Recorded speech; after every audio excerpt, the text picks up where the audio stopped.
भगवान देवादिदेव महादेव, भगवान शिव,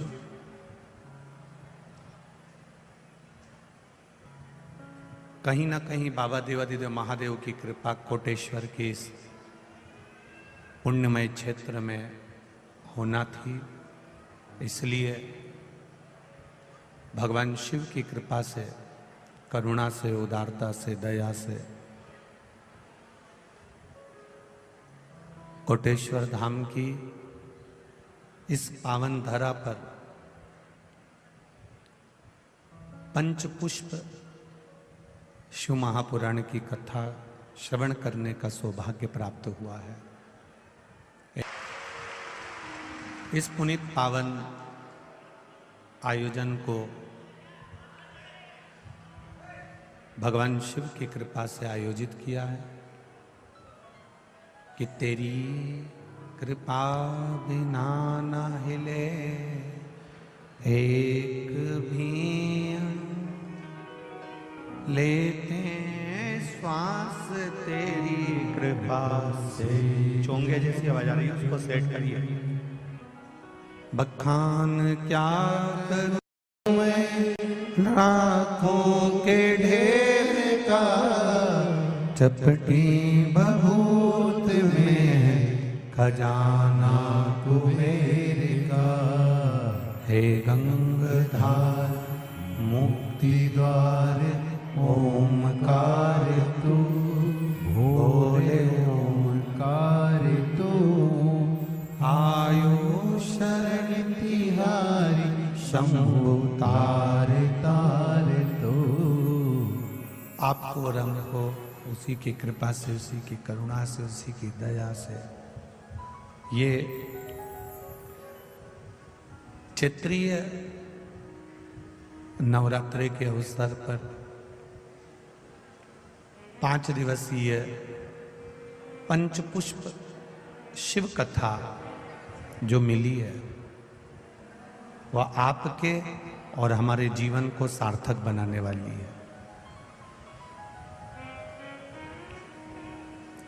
कहीं ना कहीं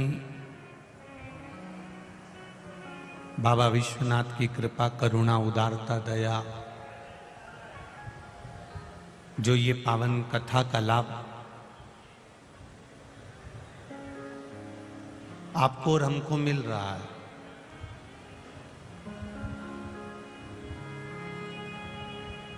जीवन की एक बड़ी विचित्रता है कि ये मानव की जो देह है, मानव का जो शरीर है, मानव का जो स्वरूप है, एक पानी के बुलबुले की तरह है।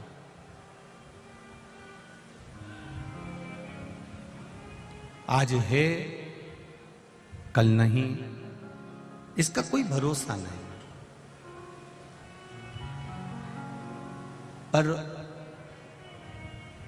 देवादिदेव महादेव की कथा कहती है, शिव महापुराण कहती है कि जो क्षण मिला है, जो समय मिला है, जो पल मिला है, जो घड़ी मिली है, उस पल में, उस घड़ी में, उस क्षण में हम जितना भी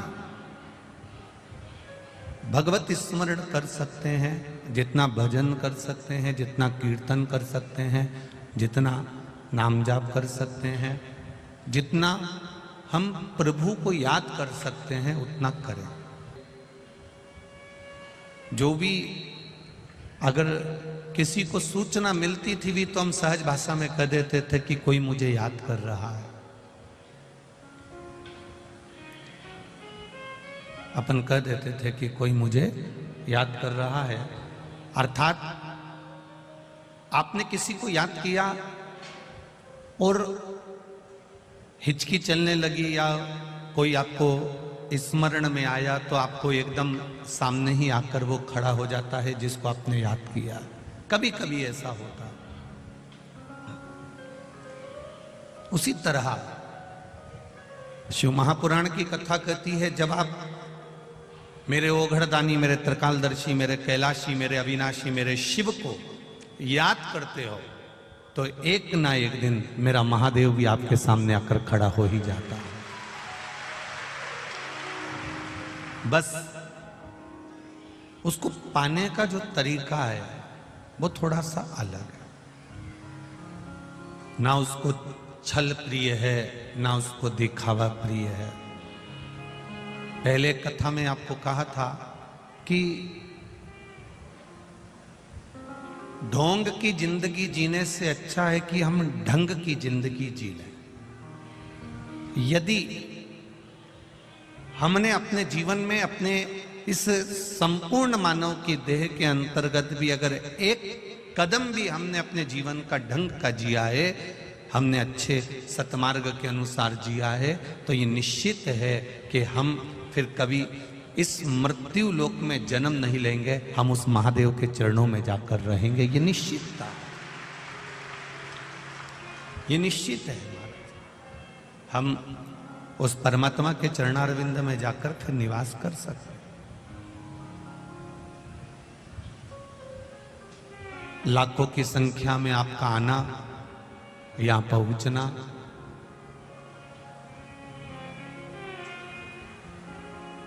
कई लोग कह रहे थे गुरुजी ने कथा दी है कोटेश्वर में, वहां आसपास तो कोई ऐसी बस्ती है नहीं, पूरा जंगल क्षेत्र है, एक ही रोड है, कैसे लोग वहां पहुंचेंगे, कैसे वहां तक पहुंचेंगे? पर आपकी लाखों की संख्या ने दिखा दिया कि बाबा को ढूंढते ढूंढते आप यहां पहुंच गए। आप यहां पहुंचे हो और ये मेरा विश्वास कहता है, इस कोटेश्वर धाम की पावन धरा पर अगर आप आए हो, 2 मिनट बाबा के चरणों में, कोटेश्वर धाम के चरणों में आप बैठोगे, जहां पर निरंतर भरचक गर्मी भी पड़ रही हो और गंगा उनके सिर पर लगातार टपक रही हो, ऐसी पुण्यमय धारा कहीं नहीं मिलने वाली। सहज है, सरल है।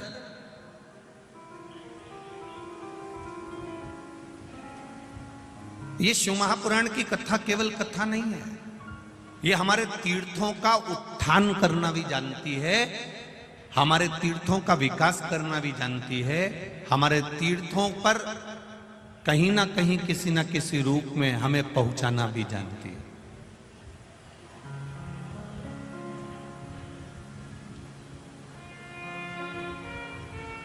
कितना सुंदर स्वरूप है।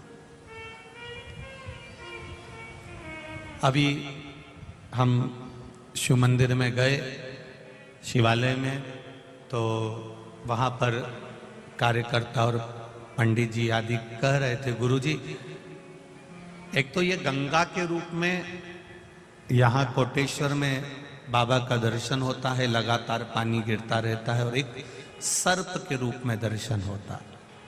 और बहुत दिनों के बाद यहाँ कल से एक सर्प आकर बैठा हुआ है, और उसका दर्शन ही हमको लगता है कि महादेव का दर्शन। ये शिव तत्व है। आप भगवान का भजन करना, आप कीर्तन करना, आप स्मरण करना, ढूंढते ढूंढते आप ये शिव महापुराण के पंडाल तक पहुंचे हो, तो एक दिन कभी ना कभी मेरा महादेव भी आपकी दुख की घड़ी में आपको ढूंढते ढूंढते आपके दरवाजे पर पहुंच जाए। बस विश्वास, भरोसा और उस भरोसे की दृढ़ता आपके भीतर होना चाहिए। हम शिव जी को जल चढ़ा रहे हैं, पर जल चढ़ाने में भी कहीं हम अपना जल चढ़ाते चढ़ाते किसी को दिखा तो नहीं रहे हैं, किसी को ये तो नहीं बताना चाहते कि मैंने शिव जी पर इतना जल चढ़ाया, मैंने इतना दही चढ़ाया, मैंने इतना दूध चढ़ाया, मैंने इतना अभिषेक किया, मैंने इतने बेलपत्र चढ़ाए। शिव महापुराण की कथा यहां तक कहती है, आप अगर 1.25 लाख बेलपत्र शंकर को समर्पित कर रहे हो, आप 1.25 लाख कमल के पुष्प शंकर जी को समर्पित कर रहे हो, तो शिव महापुराण की कथा कहती है कि एक शंकर जी पे चढ़ा हुआ बेलपत्र ही उठाकर धोकर अगर आपने शंकर जी को चढ़ा दिया तो वो 1.25 लाख बेलपत्र के बराबर हो जाता है।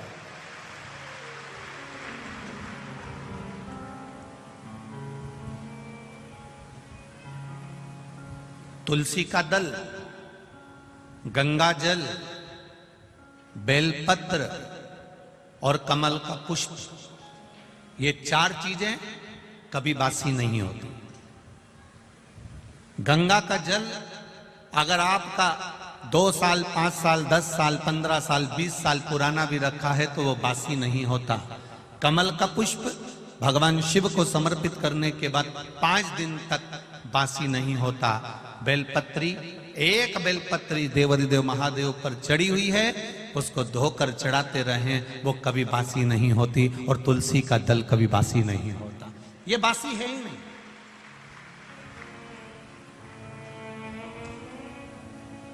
भागवत, रामायण, गीता, शिव पुराण, भगवान का भजन, कीर्तन, स्मरण, मंत्र जाप, आपके गुरु ने जो आपको जाप दिया है, आपके गुरु ने जो शब्द दिया है, आपने जो भगवान का नाम पकड़ कर रखा है, भजन पकड़ कर रखा है, ये कभी बासी नहीं होता। आप जब गाओगे तब वो ताजा, उसमें बासीता नहीं।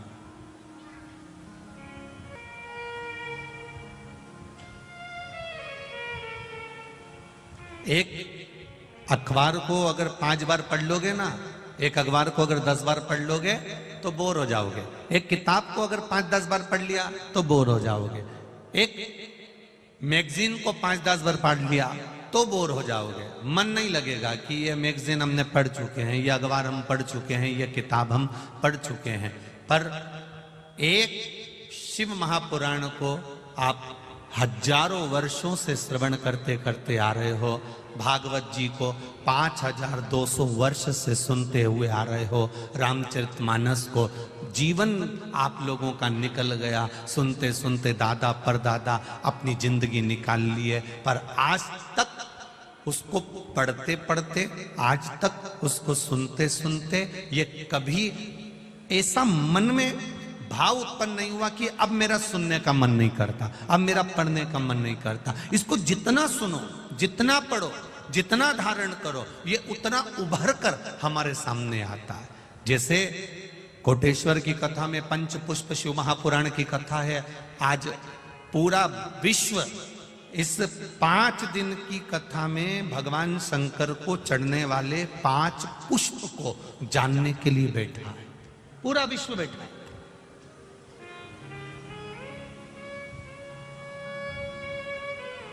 कि वो 5 पुष्प कौन से हैं जो देवाधिदेव महादेव को प्रसन्न करने के लिए समर्पित किए जा सकते।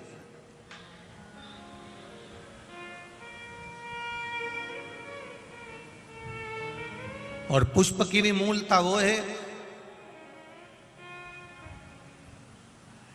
कितना विचित्र है हमारा शास्त्र। वायु पुराण कहता है जब आपका स्नान नहीं हुआ,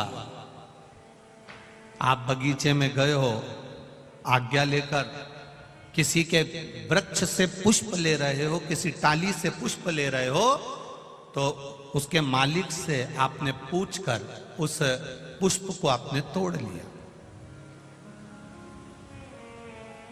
भगवान को समर्पित कर दिया। और यदि वही पुष्प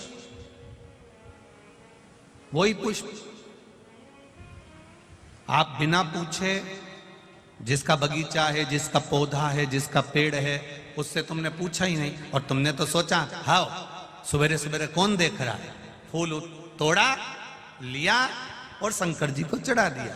तो शिव महापुराण की कथा कहती है ये पुण्यता का कार्य नहीं है, यह पाप कर्म की शुरुआत हो जाती है, इसमें सुख का अनुभव नहीं होता।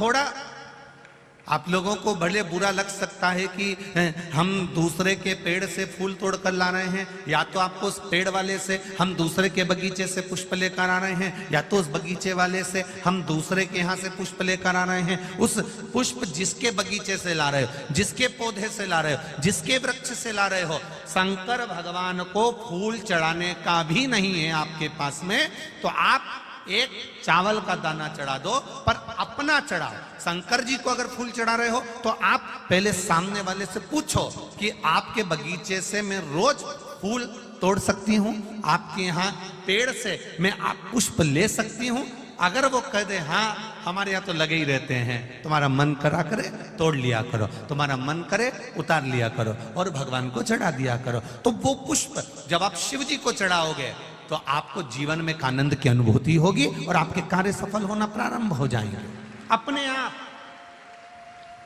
पर यदि हमने चोरी कर कर चुपचाप से जाकर पुष्प को चुरा लिया, बगीचे से निकाल लिया और तुमने सोचा मैं भगवान का श्रृंगार करूंगी, मैं भगवान को सजाऊंगी, मैं भगवान का अलौकिक श्रृंगार करूंगी, तो उसमें पुण्यता का भाग नहीं आता महाराज, उसमें सुख का अनुभव नहीं होता, उसमें आनंद का अनुभव नहीं।